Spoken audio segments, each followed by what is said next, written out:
नमस्कार, आप देख रहे हैं आज तक। मैं हूं आपके साथ रोहित सरदाना। शाम के 5 बज रहे हैं और वक्त हो गया दंगल का। मथुरा के मंदिर में नमाज की तस्वीरों को लेकर हंगामा मच गया। सद्भाव के नाम पर मथुरा के नंद बाबा मंदिर पहुंचे दिल्ली के फैसल खान और चांद मोहम्मद नाम के 2 लोगों पर धोखे से नमाज पढ़ने की एफआईआर दर्ज हुई है। हालांकि फैसल खान की दलील है कि उन्होंने नमाज धोखे से नहीं पढ़ी, लेकिन वो कह रहे हैं कि मंदिर परिसर में नमाज पढ़ ली तो क्या हो गया, क्योंकि उनका मकसद तो सद्भाव बढ़ाना। पर सवाल यह पूछा जा रहा है कि अगर सद्भाव बढ़ाना ही मकसद था तो क्या मंदिर के भीतर नमाज पढ़ने से ही सद्भाव आएगा? मंदिर में जब फैसल खान और चांद मोहम्मद के दर्शन करने पर किसी ने ऐतराज नहीं किया तो क्या नमाज पढ़ना जानबूझकर माहौल बिगाड़ने के लिए नहीं किया गया? और अगर ऐसा है तो क्या इसके पीछे कोई बड़ी साजिश है? इसीलिए दंगल में आज हम सवाल पूछ रहे हैं, मंदिर में नमाज, क्या यह है साजिश की आवाज? पहले रिपोर्ट देखिए, फिर बताते हैं कौन कौन से मेहमान आज हमारे साथ हैं।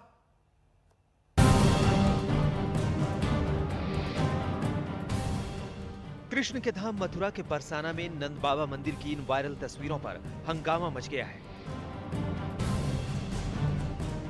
तस्वीरों में नमाज पढ़ते दिख रहे हैं ये लोग फैसल खान और चांद मोहम्मद, जो कि दिल्ली की खुदाई खिदमतगार संस्था से ताल्लुक रखते हैं। ये हम देखिए सभी कोई ना कोई मनोकामना लेके और 84 कोस पे निकले। हम ये 29 अक्टूबर को फैसल खान अपने साथियों के साथ जब वहां पहुंचे तो उन्होंने कृष्ण भक्ति की बात की थी, आपस में सद्भाव की मिसालें दी थी। हम लोग सद्भावना हो, हाँ, इसके लिए राम ही केवल प्रेम प्यारा, जान ले हसो जाननहार। तो प्रेम है, यही धर्म है। देखिए आप उद्धव, आप तो इतने ज्ञानी हैं, उद्धव और अस्खान में क्या था? उद्धव और श्री कृष्ण, उद्धव कहते थे ज्ञान सब कुछ है, श्री कृष्ण ने फिर उनको समझाया और यही इस्लाम धर्म में भी है।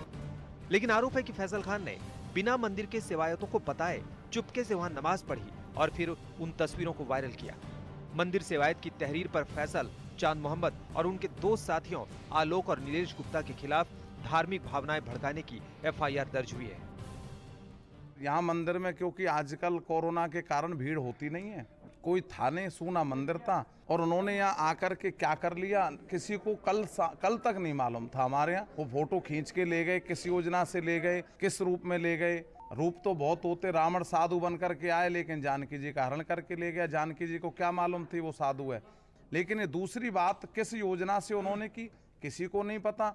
क्या उनके मन में विचार लेकर आए थे, क्या कपट लेकर आए थे, क्या द्वेष।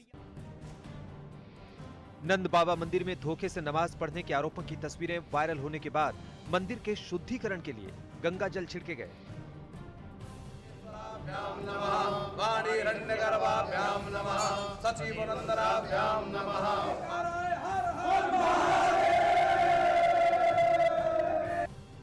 मंदिर में नमाज की तस्वीरों पर हिंदूवादी संगठनों में नाराजगी है, तो उधर सरकार कह रही है कि किसी को माहौल बिगाड़ने नहीं देंगे। विपक्ष भी कह रहा है कि योगी सरकार अपनी जिम्मेदारी समझकर कड़ी कार्रवाई करे।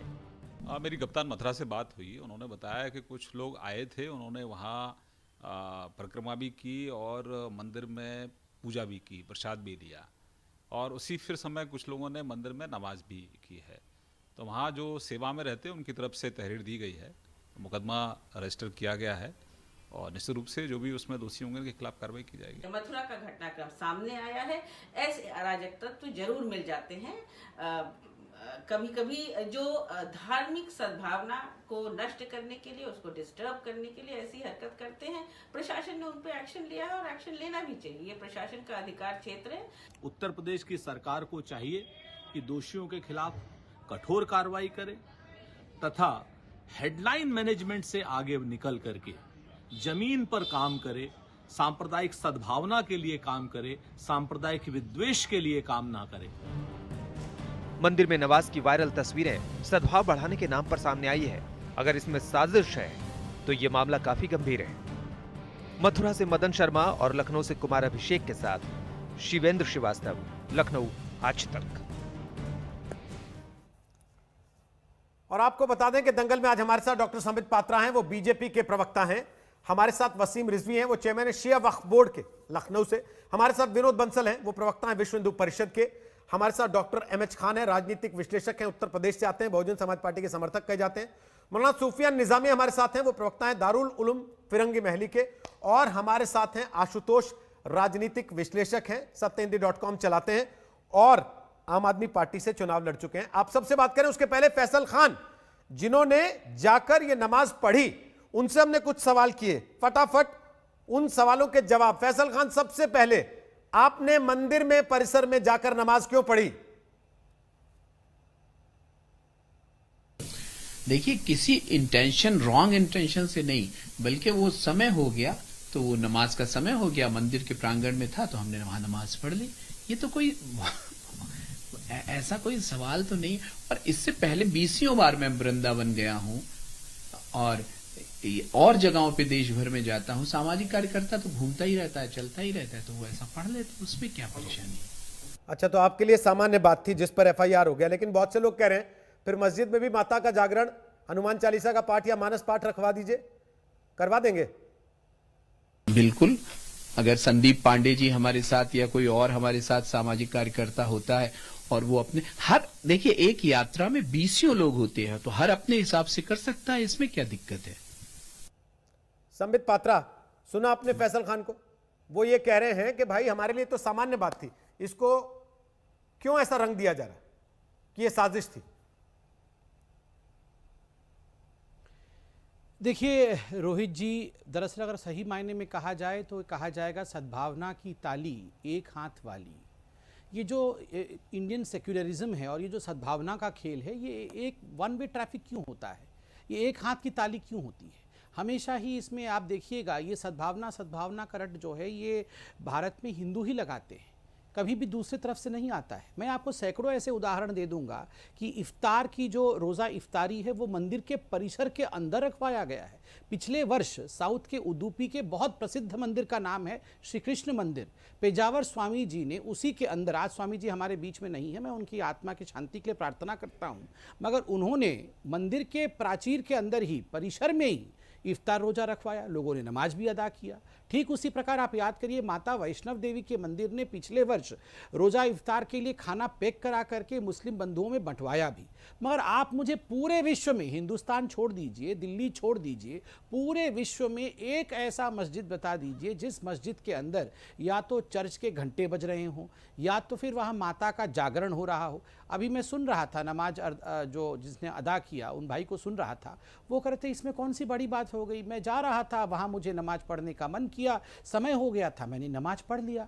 आप सपोज करिए रोहित सरदाना जी, मैं जा रहा हूँ जमा मस्जिद के बाहर से, चांदनी चौक में शॉपिंग कर रहा हूँ या परिक्रमा कर रहा हूँ, और अचानक समय हो गया कि अभी मैं जागरण करूँगा और मैं जाके जमा मस्जिद के अंदर जागरण शुरू कर दूँ, तो क्या होगा आप जानते हैं?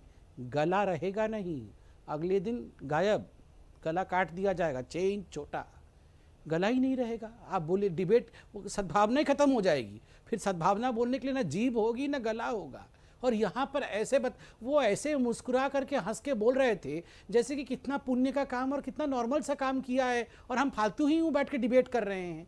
देखिए, ये भारतवर्ष की सहिष्णुता है और देखिए हम भी नॉर्मल टोन में बोल रहे हैं, आप भी आराम से पूछ रहे हैं, आशुतोष जी वगैरह सब आए हैं, अभी डिफेंड भी करेंगे। मगर आप सोचिए, यही फ्रांस में कार्टून बनाने के लिए, छोड़िए कहाँ किसने नमाज पढ़ दिया, कहाँ किसने क्या कर दिया, बच्चे को कार्टून क्या दिखा दिया, वहाँ कितनी बीहेडिंग हो चुकी है आप बताइए। और अगर इतने सद्भावना की इच्छा थी इन लोगों को, तो सद्भावना के नाम पे चाहे मुंबई हो चाहे आप भोपाल हो, भीड़, लाखों की भीड़ इकट्ठी करके आतंकवाद के हक में नारे लग रहे थे। एएमयू का वो जो स्टूडेंट लीडर है वो कह रहा था कि जहां जहां इस प्रकार की बात होगी वहां वहां हम गला काट देंगे। मुनव्वर राणा तो कोई छोटी चीज नहीं है, वो तो सद्भावना की मूर्ति है, वो प्रतिमूर्ति है कि यहाँ पर सहिष्णुता खत्म हो गई है, उन्होंने अपना अवार्ड वापस कर दिया। वो मुनव्वर राणा कह रहे थे कि हम भी छोड़ेंगे नहीं, गला काटेंगे। तो एक तरफ सद्भावना का अर्थ गला काटना है और दूसरी तरफ सद्भावना का अर्थ गला झुकाना है। सुफियान निजामी, संबित पात्रा कह रहे हैं कि अगर मेरा मन कर जाता और मैं मस्जिद में चला जाता पूजा पाठ करने तो मेरा गला काट दिया जाता, क्या कहिएगा? नहीं, कुछ ज्यादा मुबालगा संबित भाई ने कर दिया। इतनी भी तवक्को मुसलमानों से आप ना करें कि कोई आपका गला काट देगा। देखिए, एक बात रोहित भाई मैं ये बता दूं कि इस मुल्क के अंदर मंदिर पूजा करने के लिए है, ये आपको पता है, और मस्जिद इबादत करने के लिए है। और ये मुनासिब भी बात नहीं है कि आप मंदिर में जाकर नमाज पढ़ें और आप मस्जिद में जाकर भजन और कीर्तन करें। इसकी भी मैं सख्त अल्फाज में मजम्मत करता हूँ। ये वाकया आपने अगर जो फैसल साहब हैं वो अगर ये बात कहें कि साहब वक्त नहीं था और वक्त हो गया था, तो मैं इससे भी इत्तेफाक इसलिए नहीं रखता हूं क्योंकि नमाज के लिए बहुत वक्त होता है और जहां पर आप हैं वहां से अगर आप तलाश करते तो कुछ ही दूर पर मस्जिद होती, वहां पर आप नमाज अदा कर सकते थे। और जब आपको इस बात का इल्म है कि इस मुल्क नहीं बल्कि पूरी दुनिया में जब छोटे छोटे मसलों को एक धार्मिक रूप दिया जाता है, उसमें एक इतना बड़ा कंट्रोवर्शियल इशू पैदा कर दिया जाता है, तो फिर आपको एक नए विवाद को पैदा करने की जरूरत नहीं थी। अगर आपको परमिशन भी दी गई, जैसा कि मुझे मेरे इल्म में यह है कि शायद ये 2-3 दिन पहले का वाकया है, और इस पर जब इस तरीके की डिबेट्स शुरू हुई और मीडिया में जब इसको वायरल किया गया तब उस पर मुखालिफत उसकी शुरू हुई, इससे पहले मुखालिफत भी नहीं हुई थी। तो जब आपको इन तमाम चीजों का इल्म है कि एक सेंसिटिव इशू है, मंदिर के अंदर इबादत पूजा की जाती है, वहां पर नमाज नहीं पढ़ी जाती है, और मस्जिद के अंदर नमाज पढ़ी जाती है, वहां पर पूजा नहीं की जाती है, तो आप इस तरीके की कौन सी मिसाल पेश करने के लिए वहां पर आप नमाज पढ़ रहे थे? हालांकि उनका कहना है कि साहब वहां पर मैंने परमिशन ली थी और इजाजत मिली थी, लेकिन आवाज कट गई आपकी। सुफियान निजामी हालांकि विरोध कर रहे हैं, वो कह रहे हैं कि उचित नहीं था ये। एमएच खान, आप क्या कहते हैं? वो कह रहे हैं हम तो सद्भावना के लिए कर रहे थे। सद्भावना बढ़ रही है क्या इससे, या साजिश थी? नहीं, बिल्कुल सद्भावना बढ़ नहीं रही है, तो इत्तेफाकी बढ़ गई। देखिए, इस्लाम में दो चीजें बहुत सख्ती से मना की गई है। नमाज के लिए या तो आप जमीन पाक हो, या जिस जमीन पर नमाज पढ़ रहे हो उसके मालिक से आपको इजाजत लेनी पड़ेगी। ये इस्लाम का नियम है, कानून है, धर्म है। अगर बिना इजाजत के वो नमाज पढ़ रहे थे तो उनको जेल में डाल देना चाहिए, उनको छोड़ना नहीं चाहिए। ऐसे लोगों को हिंदू मुस्लिम की जो गंगा जमनी तहजीब है उसको बिगाड़ने का काम किया इन्होंने। मैं आपको एक वाकया बताता हूँ। हसरत मोहानी कांग्रेस के अध्यक्ष थे, उन्नाव रहने वाले थे। जब अल्लाह ताला ने कहा, हुजूर सल्लल्लाहु अलैहि वसल्लम ने कहा, अल्लाह हदीस में कहा कि हमने हर कौम में पैगंबर भेजे हैं, तो मौलाना वहां से मथुरा आए और मथुरा आने के बाद महंत जी से कहा कि हमको ये धार्मिक कार्य करना है। तो उन्होंने कहा मैं होटल में रुकता हूँ, होटल से सुबह आ जाऊंगा। उन्होंने कहा नहीं, महंत जी ने कहा नहीं, आप मेरे आश्रम में रुकिए और भोजन करिए, आराम करिए, सुबह आपको दर्शन कराएंगे। सुबह उन्होंने दर्शन कराया, अपने घर पर रुकाया। इजाजत बिना लिए आप नमाज पढ़ेंगे? बड़े भारी नमाजी बन गए हैं आप इतने बड़े नमाजी बन गए। टाइम हो गया था तो मस्जिद में नहीं जा सकते थे। शर्म आनी चाहिए ऐसे लोगों को। ऐसे लोगों को तो गोली से उड़ा देना चाहिए, जो गंगा जमनी तहजीब को बिगाड़ते हैं, जो गंगा जमनी तहजीब को उखाड़ते हैं। मस्जिदें इतनी वीरान पड़ी हैं, 5 वक्त की नमाज नहीं पढ़ते, मंदिर में परिसर में नमाज पढ़ने चले गए। शर्म आनी चाहिए। ऐसे लोगों को बहुत बुरी तरह से मैं कंडम करता हूं। खान साहब, वो तो दो बातें कह रहे हैं। वो कह रहे हैं परमिशन लेके नमाज पढ़ी, और दूसरा वो कह रहे हैं भाई हम तो सद्भाव बढ़ा रहे हैं, इससे घटा थोड़ी रहे हैं। इससे सद्भाव नहीं बढ़ता है सरदाना जी। इससे सद्भाव बढ़ेगा तो फिर मंदिर में लोग जाएंगे तो फिर क्या करेंगे लोग? सद्भाव इससे बढ़ता है। सद्भाव तो प्यार मोहब्बत से बढ़ता है। आप देखिए, अभी महंत का हम बयान सुन रहे थे, कह रहे थे कोरोना काल है, कोई था नहीं, हम लोगों को पता ही नहीं चला कि कौन क्या कर रहा है। ये बिना इजाजत के, बिना परमिशन के नमाज पढ़ रहे हैं वहां पर, बिना वजू किए थे कि नहीं किए थे, वहां से आए थे, अंदर से आए थे, नहीं आए थे। ये धार्मिक कृत्य नहीं है, ये बिल्कुल धार्मिक कृत्य नहीं है, ये सद्भावना भाई नहीं है, ठीक है, ये बिगाड़ना है। ओके, तो आपस में गंगा जमनी तहजीब को बिगाड़ना है। ओके, विनोद बंसल कुछ कह रहे हैं, उसके बाद आशुतोष आपके पास आ रहा हूं। बोले विनोद जी, आप हाथ उठा रहे थे बीच में। देखिए रोज जी, दो बातें कर दूं मैं। एक तो ये जो कह रहे हैं कि परमिशन ली थी, सफेद झूठ है बिल्कुल। मेरी मैनेजर से स्वयं बात हुई है, उन्होंने कहा मेरे से कोई परमिशन नहीं ली, मेरे से कोई बात नहीं, न मुझे पता होता। अगर मुझे पता होता तो मैं उसी समय भगा देता इसको। एक बात। दूसरी बात ये कि ये जो है एक सामान्य घटना नहीं है कोई कि मंदिर के अंदर नमाज पढ़ दी। ये बेसिकली बिल्कुल वही लफ्ज जिहाद की तरह है। ये जो है ये नमाज जिहाद है। ये नमाज जिहाद लफ्ज जिहाद की तरह डिसीव करके और हिंदू धर्मस्थलों को अपवित्र करके उनको लोगों को भड़काने की कोशिश है। देखिए रोज जी, आपको पता होगा कि किस तरह क्रिश्चियन मिशनरीज कन्वर्जन का काम कर रही हैं। वो पादरी आजकल भगवा वेश धारण करते हैं और जो जीसस क्राइस्ट हैं उसको कृष्ण का रूप दे रहे हैं। और आजकल जो है ना, जो चर्च हैं उनको भी मंदिर और आश्रम के रूप में प्रस्तुत करते हैं। ये सारे षड्यंत्र ये वहां से सीखे इन्होंने। और जिस तरह से लफ्ज जिहाद में धोखे से, छल से, बल से वो लड़की को या तो हासिल करने की कोशिश करते हैं, ये प्यार के झांसे में आकर के। अगर प्यार के झांसे में नहीं आती तो तलवार और बंदूक के बल पर उसको हासिल करते हैं। और अंततः उसको जो है वो धर्मांतरण करके लफ्ज जिहाद के ऐसे विशेष सर्कल में फंसा देते हैं। या तो लड़की स्वयं मर जाती है या मरने को उनको मार दिया जाता है या फिर सिखों को बेच दिया जाता है। यही स्थिति मोरलेस ये क्रिएट करना चाहते हैं। एक जिहादी ने कहा था, आपको याद होगा, एक वीडियो भी है मेरे पास, उसने साफ साफ कहा था कि या तो आप स्वयं खाली कर दो, नहीं तो हम आगे आने वाले समय में मंदिरों में जाकर के नमाज पढ़ेंगे। ये जो प्यार सद्भावना की बात कर रहे हैं, ये प्यार सद्भाव नहीं, षड्यंत्र है। ठीक बहुत है, बड़ा षड्यंत्र है। ओके, इसका आशुतोष एक्सपोज करना बहुत जरूरी है। आशुतोष, आपको लगता है साजिश है? देखिए, साजिश जो होती है वो पब्लिकली नहीं होती। अगर कोई साजिश कर रहा होगा उसके बाद वो वायरल कर देगा और उसके बाद वो होगा। मैं तो खान साहब की और निजामी साहब की बहुत तारीफ करूंगा, जिन्होंने इतने खुले शब्दों में इस घटना की निंदा की, साफ तौर पे कहा है कि ऐसे शख्स के खिलाफ जो भारत की गंगा जमुनी तहजीब को बिगाड़ना चाहते हैं, उनके खिलाफ कार्रवाई होनी चाहिए। मुझे लगता है उसके बाद ये डिबेट पूरी तरीके से खत्म हो जानी चाहिए। नहीं सर, डिबेट तो आपकी बात से शुरू हो रही है। आप एक तरफ इन दोनों की तारीफ कर रहे हैं जो निंदा कर रहे हैं, और खुद आप उसकी पैरवी भी कर रहे हैं कि नहीं साहब ये साजिश कैसे हो सकती है, ये तो खुले में कर रहे थे, ये तो खुद वीडियो बता के दूसरों को दिखा रहे थे। नहीं, उसके बाद तो रोहित जी अगर आप हैं किधर पहले ये तो बताइए। आपके पास मंदिर परिसर में नमाज पढ़े जाने के पक्ष में है, या सुफियान निजामी और एमएच खान जिस तरह से कह रहे हैं खुल के कि हम इसके खिलाफ हैं, आप उसके खिलाफ हैं? बिल्कुल इसके खिलाफ में हूं। किसी भी हिंदू धर्म का, हिंदू के जो आप अनुयायी हैं तो आप जाके अपने मंदिर में पूजा करिए। अगर आप मुस्लिम हैं तो आप अपने मस्जिद में जाके पूजा पाठ करिए, जो भी करना आप वहां पे करिए। ये दूसरे के धार्मिक स्थल पे जाके आप इस तरीके से करेंगे तो उससे निश्चित तौर पर माहौल बिगड़ेगा और उससे उसको सही अर्थों में नहीं लिया जाएगा। ये आप इस डर से तो नहीं कह रहे, जो सवाल मैंने पूछ दिया था उनसे, कि बहुत से लोग ये कहने लगे हैं कि साहब मस्जिद में भी फिर मानस पाठ करवा दीजिए, कि कहीं इसकी मांग मैंने कहा ना कि बिल्कुल इनको ये नहीं करनी चाहिए। जिन्होंने ये किया है उनके खिलाफ कार्रवाई होनी चाहिए, और अगर कार्रवाई हो रही है तो ये सबक आने वाले तमाम लोगों को मिलना चाहिए। मतलब क्योंकि मस्जिद में सद्भावना का पाठ पढ़ाने की मांग लोग करने लगेंगे, इसलिए यह सद्भावना खारिज कर दी जाती है, अगर सद्भावना है तो। नहीं, मैं कहता हूं कि हर चीज एक कॉन्टेक्स्ट में होती है, एक संदर्भ होता है हर चीज का। आप बिना संदर्भ के कैसे बात कर सकते हैं? अगर आज से 10 साल पहले हो सकता था कि लोग इसको एक्सेप्ट करते, लेकिन आज एक्सेप्ट नहीं कोई करने के लिए तैयार बैठा हुआ है। और साफ तौर मंदिर है जहां पे हिंदू अपनी पूजा पाठ करते हैं, मुसलमानों के लिए मस्जिद है जहां पे वो अपने प्रेयर कर सकती है। 10 साल पहले इस देश में सांप्रदायिक दंगे नहीं होते थे क्या? 10 साल पहले इस देश में सांप्रदायिक विवाद नहीं होते थे क्या? रोहित अगर बात को तूल देना चाहे तो बात अलग नहीं, आपने दिया है सर, आपने ट्विस्ट दिया है, इसलिए मैंने पूछा। आपको लगता है उस ट्विस्ट को पकड़ने से तूल आ जाएगा तो फिर ठीक है, छोड़ दीजिए। नहीं, मैं कहता हूं खान साहब, निजामी साहब ने जितने साफ शब्दों में इस घटना की निंदा की है, मुझे लगता है उसके बाद इसको इससे तूल देने ना कि ये इस्लाम की कोई साजिश है, मुसलमानों की कोई साजिश है, मुझे लगता है उसमें ज्यादा गड़बड़ी दिखाई पड़ती मुझे।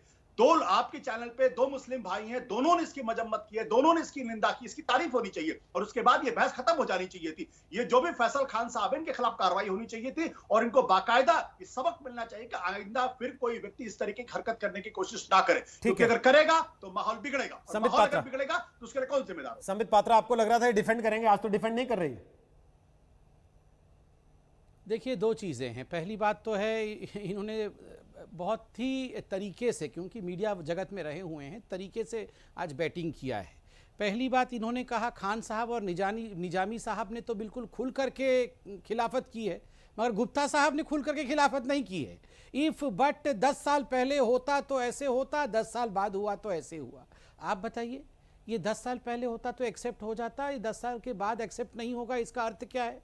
10 साल का ये कॉन्टेक्स्ट क्यों लाया गया? आप लोग क्या सोचते हैं? हम लोग बिल्कुल कुछ समझ नहीं पाते हैं क्या होता है। ये देखिए, जहाँ तक ये सद्भावना की थाली वाली बात मैंने कही कि सद्भावना की जो ताली है वो एक हाथ वाली है, वो 500 वर्ष पहले भी वही था। 500 वर्ष पहले आज जिस मंदिर, भगवान श्री रामचंद्र जी की मंदिर की जो लड़ाई आज हम जीते हैं, वो 500 वर्ष से चली आ रही थी। उस समय तो कोई मोदी जी नहीं थे, उस समय तो हमारी भारत की कोई दूसरी ही सरकार चल रही थी। आप बताइए, आज जो ये कहा गया 10 साल पहले सब सद्भावना था, 10 साल में सद्भावना खत्म हो गया, नंबर 1।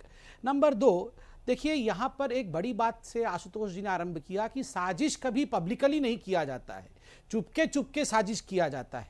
फ्रांस के अंदर ये जो गला काटने वाला काम किया गया है, ये बिल्कुल पब्लिकली किया गया है, और पब्लिकली ही भाषण दे देकर कहा जा रहा है कि गर्दन काटा जाएगा। अधिकांश अल्लाहू अकबर बोलकर बम फोड़ने वाले काम पब्लिकली किए जाते हैं। कोई चुपके जाके बम फोड़ के बोलता नहीं है कि भैया मैंने बम नहीं फोड़ा। यहाँ तो साजिशन बम भी फोड़ा जाता है और डिक्लेयर भी किया जाता है कि मैं रिस्पॉन्सिबिलिटी लेता हूँ कि मैंने बम फोड़ा है।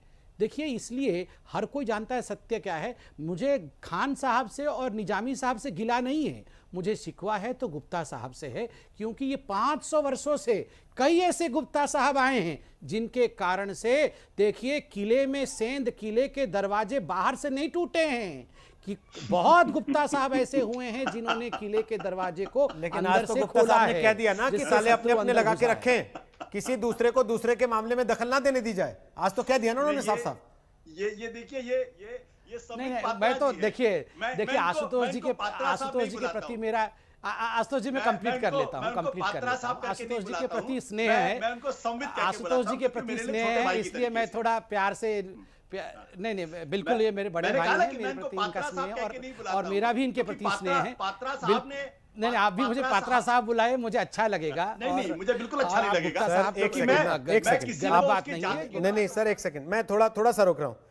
मैं संबित जी जरा आशुतोष जी से जवाब लेता हूं। गुप्ता जी लेकिन मैं एक बात कहना चाहूंगा, प्लीज, ये जो गुप्ता जी कह रहे हैं ना सर, कहना चाहूंगा कि मुझे लगता है कि संबित पात्रा को एक नियम बना लेना चाहिए और उस नियम के तहत ये स्पष्ट कर देना चाहिए कि किसी भी बिस्मिल्लाह खान को जो है वो अब बांसुरी में भगवान की प्रार्थना नहीं करनी चाहिए, किसी भी रस खान को जो है वो कृष्ण की भक्ति में अपना जीवन नहीं गुजारना चाहिए, उनको पद सवैये नहीं कहना चाहिए। ये नियम अब मुझे लगता है कि पात्रा साहब आपको बना लेना चाहिए और ये स्पष्ट कर देना चाहिए कि आपकी रेखाएं क्या, उनकी रेखाएं क्या है। अगर ये स्पष्ट हो जाएगा तो बहुत अच्छी।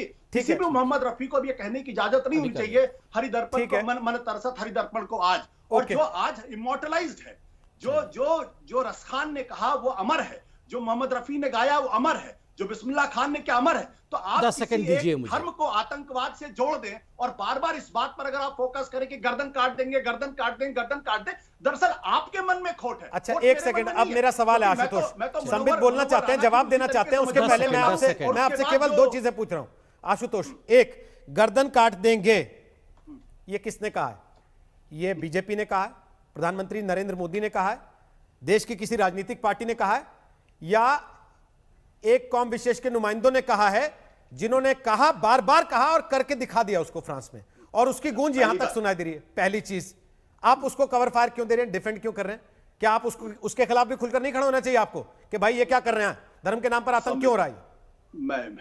रोहित, अब मुझे लगता है कि मुझे मौका देना पड़ेगा पूरी बात कहने का। मैंने तो दिया ही है सर, मैं ये पहले जो भी आज सुन की रहा डिबेट थी, इस डिबेट का गर्दन काटने से कोई लेना देना नहीं था, लेकिन संबित पात्रा ने जानबूझकर उस चीज को लाए, और न केवल लाए बल्कि उसको बहुत जोर देकर उन्होंने कहा। मुझे आपत्ति इस बात को लेकर है, आप बार बार मुझसे सर्टिफिकेट मांगते हैं, मैं आपसे सर्टिफिकेट मांगता हूं।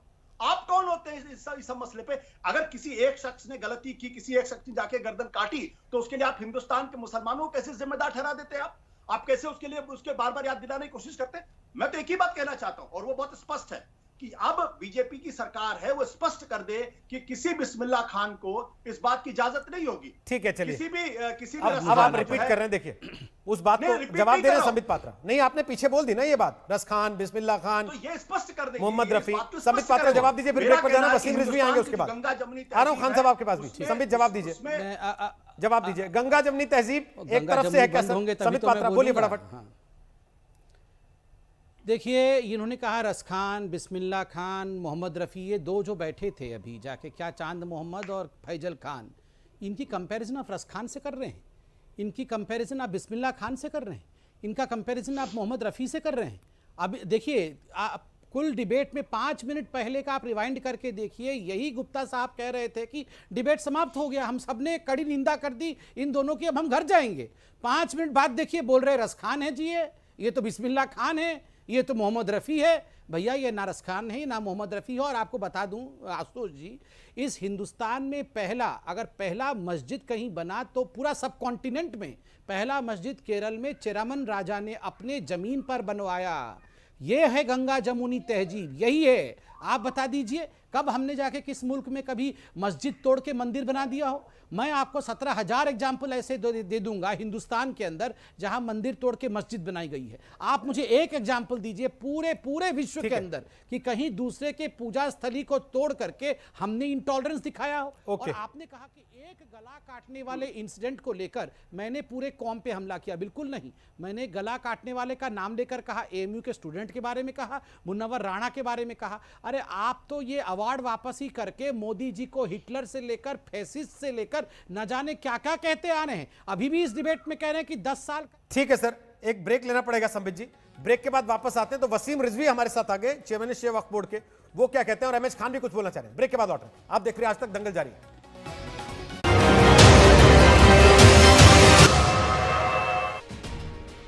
तो ब्रेक के बाद एक बार फिर आपका स्वागत है। मंदिर में नमाज, क्या ये है साजिश की आवाज? वसीम रिजवी हमारे साथ आ रहे हैं, चेयरमैन शेख वक्फ बोर्ड। वसीम रिजवी साहब, क्या कहिएगा इस पर? फैसल खान तो कह रहे हैं कि सद्भावना बढ़ाने के लिए नमाज पढ़ी मंदिर में जाकर, दिक्कत क्या है?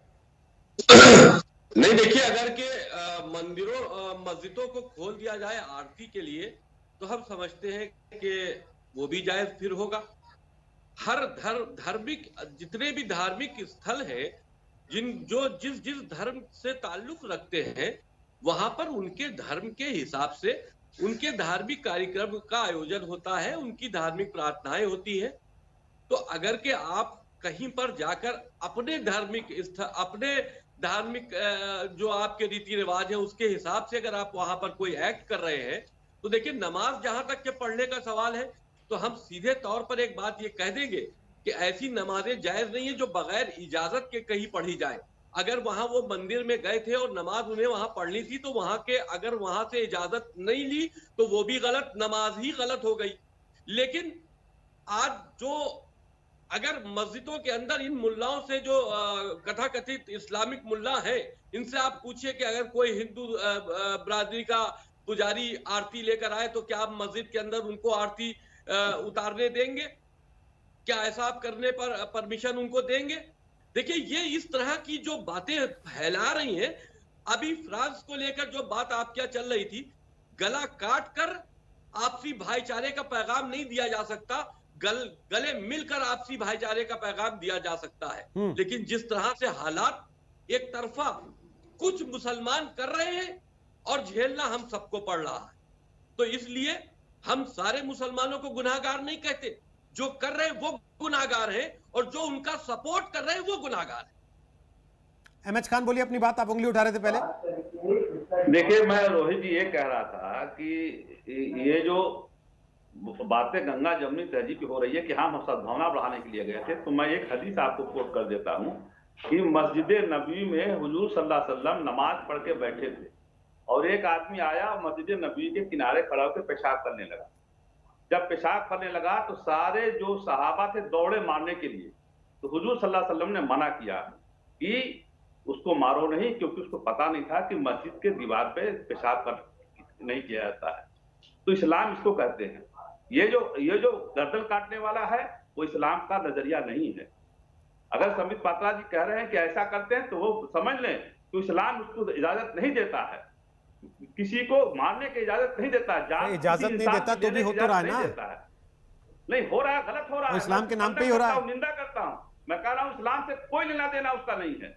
ये आतंकवादी गतिविधियां जो है इस्लाम का हिस्सा नहीं है। मैं एक बार नहीं 10 बार आपके चैनल पर कह चुका हूं।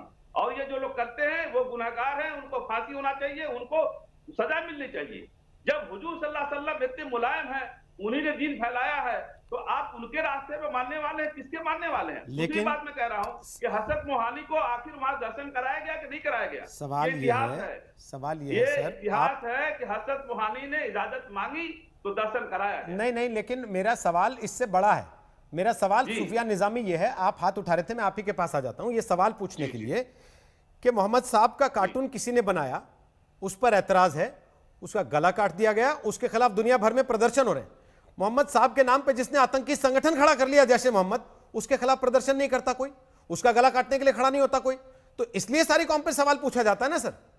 नहीं, देखिए रोहित भाई, आप अगर इस तरीके का इल्जाम लगाएंगे कौम पर कि कोई खड़ा नहीं होता है, मैं नहीं लगा रहा हूं, 50 प्रोटेस्ट ये सब लोग सवाल पूछ रहे हैं, अब दुनिया भर में पूछ रहे हैं। एक मिनट मैंने आपके सामने रख दिया केवल कि आज आप यहाँ पर हैं। किया तो मैं जवाब दे दूं, बीच में प्लीज आप, मैं जवाब दे दूं, आप फिर जो अर्ज करना है कर दीजिएगा।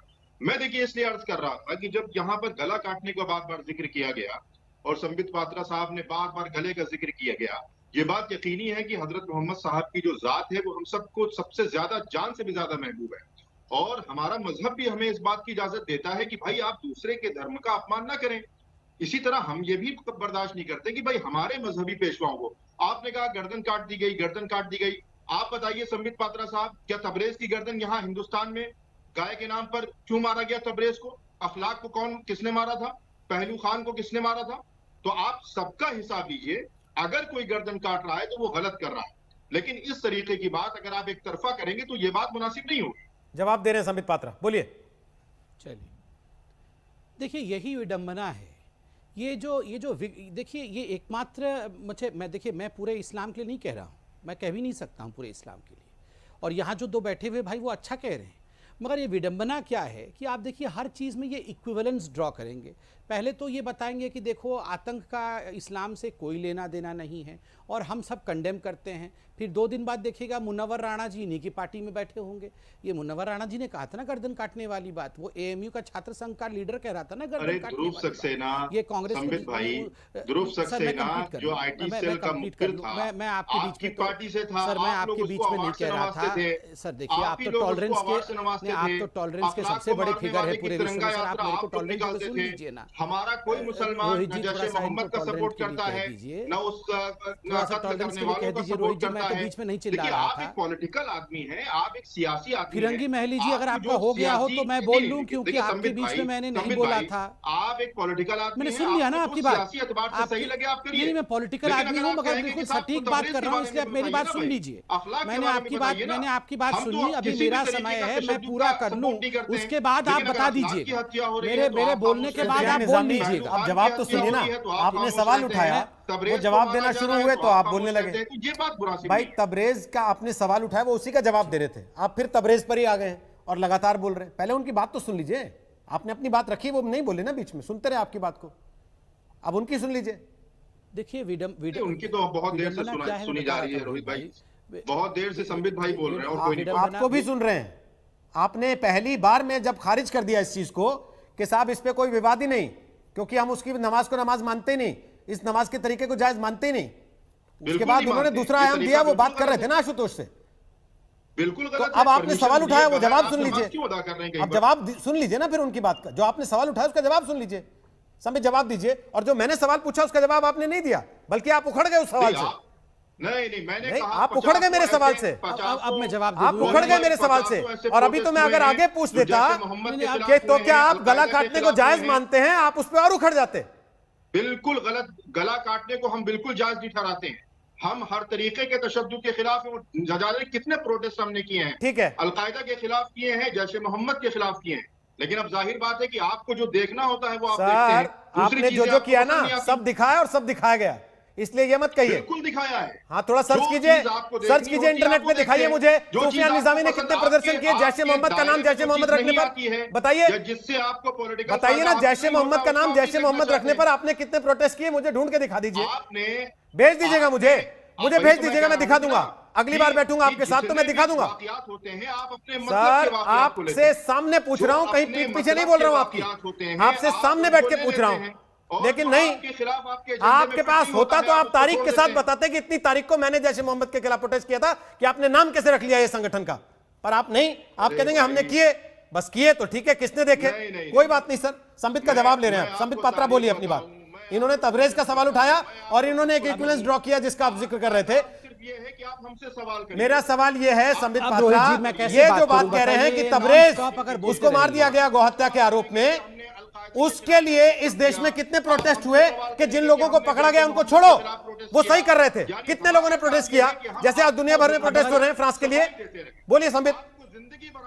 अभी ये शांत होंगे तभी तो नहीं, अब वो तो सहिष्णुता का परिचय दे रहे हैं ना अपनी। बात है कि संबित पात्रा जवाब दीजिए, फिर आशुतोष के पास जाओ। टेलीविजन। हाँ देखिए मैं आपको बताना चाहूंगा विडंबना क्या है। गला भी काटेंगे और विक्टिम वाला सबसे बड़ा वाला कार्ड, विक्टिम कार्ड सबसे बड़ा वाला इन्हीं के पास है। मतलब देश में, विश्व में सबसे ज्यादा गला भी कटाई होगी और उसके बाद विक्टिम कार्ड भी लेके बैठेंगे। तबरेज का काट दिया था, ये क्या इक्विवेलेंस है?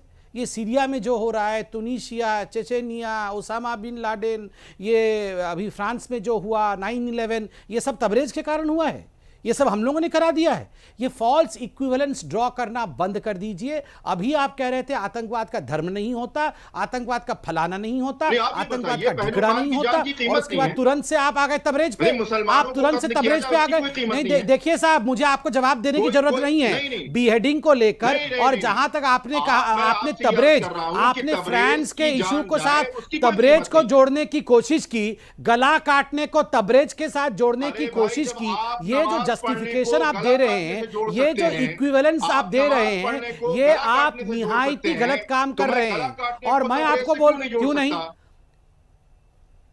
मैं बता रहा हूं ना, अगर मैं अभी जाके जमा मस्जिद के मैं बता रहा हूं अगर बिल्कुल जोड़ रहा हूं, सही भी जोड़ रहा हूं। अगर अभी जमा मस्जिद के अंदर जाके नवरात्रों की पूजा शुरू कर देंगे, अभी नहीं आप जैसे नहीं आप बताइए, अगर जमा मस्जिद के अंदर हमने अभी पूजा शुरू कर दिया होता तो गला काटने की नौबत आ गई होती।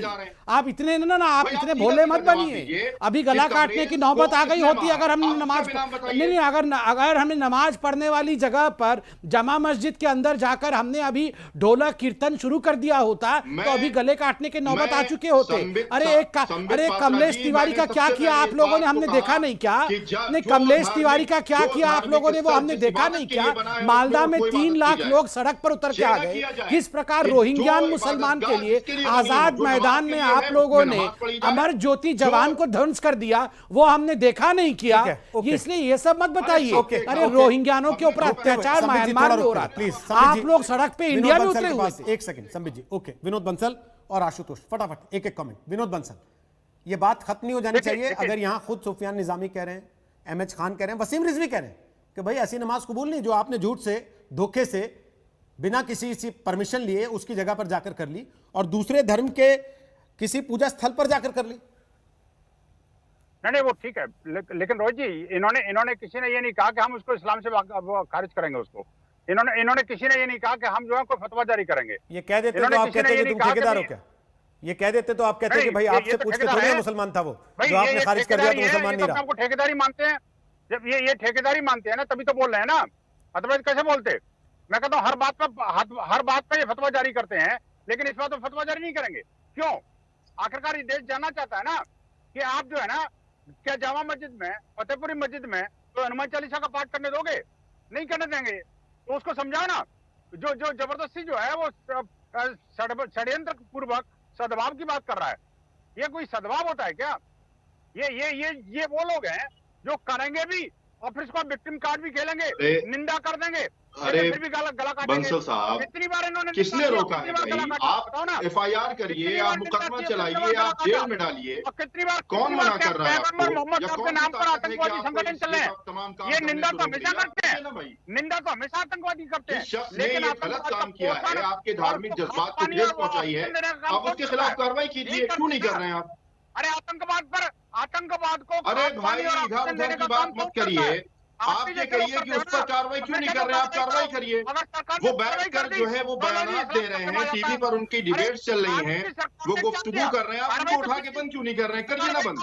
चलिए सर, समय सरकार के साथ आपको खड़ा होना चाहिए। ओके बंसल जी वो कह रहे हैं कि जेल में डाल दीजिए, वो कह रहे हैं जेल में डाल दीजिए, मुकदमा तो दर्ज कर ही लिया है, जेल में डाल दीजिए। लेकिन सवाल यह है, अगर जेल में डाला जाएगा तब तो ये नहीं कहने आएंगे कि देखिए मुसलमान था इसलिए जेल में डाल दिया। सुफियान निजामी, आखिरी बहुत छोटा सा कमेंट है। नहीं देखिए रोहित भाई, आप बिल्कुल आप सही बात कह रहे हैं कि इस तरीके की कोई गुफ्तगू नहीं।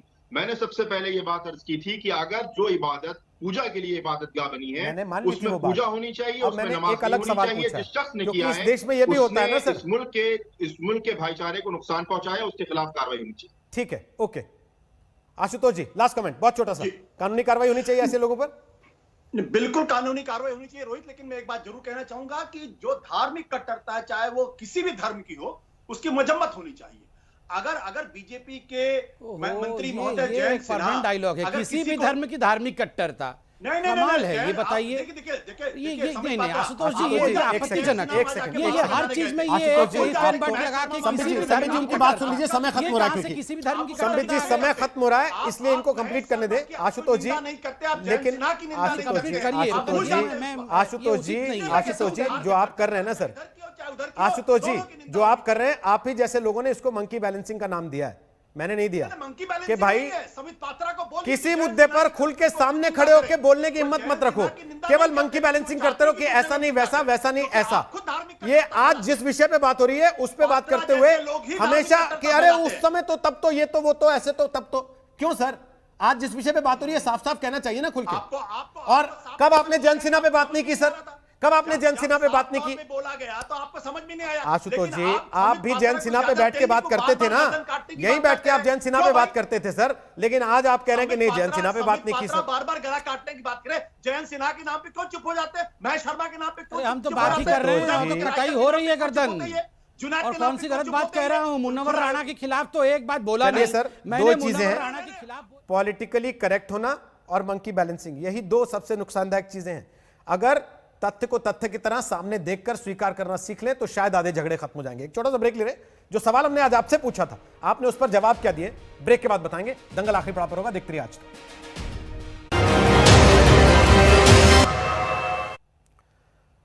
तो सवाल हमने आज आपसे पूछा था, क्या मंदिर में नमाज पढ़कर यूपी का माहौल बिगाड़ने की साजिश हुई? जो जवाब आपने हमें दिए 94%, 94% लोगों को लगता है हां, जबकि 6% लोगों का कहना है कि नहीं, ऐसा नहीं। छोटा सा ब्रेक ले रहे हैं, आगे हल्ला बोल होगा, आप देखते रहिए आज तक। नमस्कार, मैं हूं अंजना ओम कश्यप। हमें उम्मीद है ये वीडियो आपको पसंद आया होगा। लेटेस्ट खबरों के लिए यूं ही देखते रहिए आज तक, और इस वीडियो के पसंद आने पर लाइक, शेयर एंड सब्सक्राइब करना ना भूलें।